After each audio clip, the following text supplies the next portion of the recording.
Hi, we're back at fitforafeast.com, and my name is Sloan. And my name is Katrina. And today we are here with Mary. And I'm going to talk a little bit about the differences between artificial and natural. Most people are familiar with Aunt Jemima growing up, and they love the taste.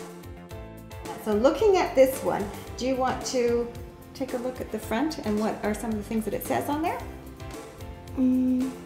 So it's saying Fewer calories. That's right, and it's saying it's light. Okay, so that might appeal to some, you know, if you're trying to, you know, save on calories and for the reason of less sugar. So then take a look at the actual label. So for two teaspoons, how much sugar do you have? How many calories do you have there? 80. 80. Okay, and then come right down. And how much sugar is that? 19 grams. Okay, so there are 5 grams in 1 teaspoon.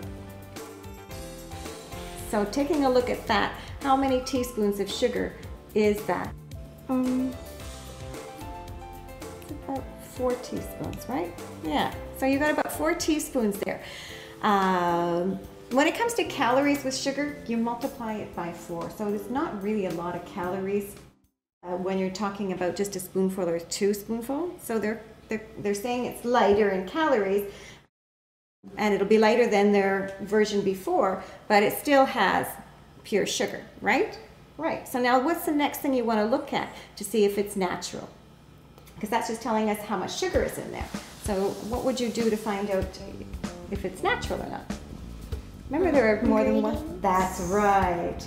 So would you like to read the ingredients? Let's see if it is natural sugar. If it's from nature. Liquid sugar. Liquid sugar. Okay. And what's the next ingredient? Water. Water. And then here, gum. And then you have Salt. And natural and artificial flavors. Okay. So basically, looking at the first ingredient is liquid sugar. Okay. Basically, real sugar is from sugar cane. If you actually were to see what it looked like, it's not white. It's more brown, and it's round, little brown neurons. There's a processing they need to do to make it white sugar, and it goes through some bleaching, filtration, and some chemicals are added to give you that refined, fluffy white sugar that you see. And this is a liquid version of that. So this is not a good natural choice, as you can see. All right.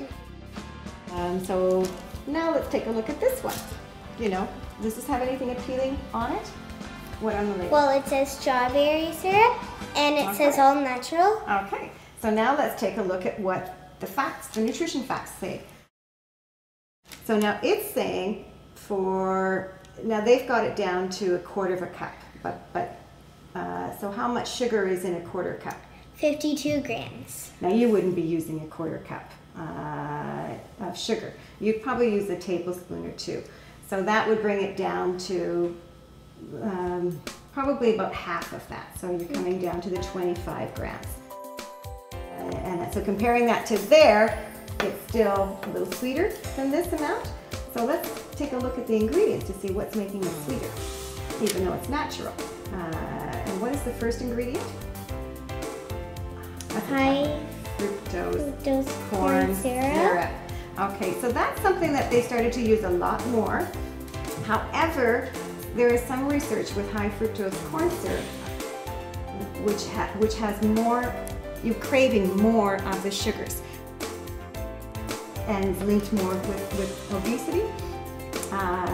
So a rule of thumb would be is again sticking to more of a cane syrup, maple syrup in its pure form, and then there's other kinds of cane syrup, which is succinate and rapidura. But without getting too confusing and keeping it simple, is what is the next ingredient? Cane syrup. Cane syrup. So they do have some of the cane syrup in here, which is great. And then they've done water and strawberry juice. Yes, concentrate. So that's the flavor. So so they've used some concentrate from strawberries to give it. So it's not still a really good choice for healthy. Okay, so now coming into our last one, pure maple syrup. Okay, so this is truly one of nature's natural sweetness. And when you take a look at the label, it'll actually have on the bottom part, it'll show, even at small amounts, there is a little bit of iron in this source. As well as when you look at about a tablespoon of this, it's going to give you about 15 grams of sugar. And sugar is still sugar, whether it's refined or not. It's still, if you have too much of it, it's not going to be good. But it is much better for your body to metabolize something that is from nature than something that is artificial. So now if you have a choice, try to go for like the fruits and vegetables. And try to get things that are natural and fresh rather than things in packages and bags. It'll make you fit and healthy. Bye. Bye.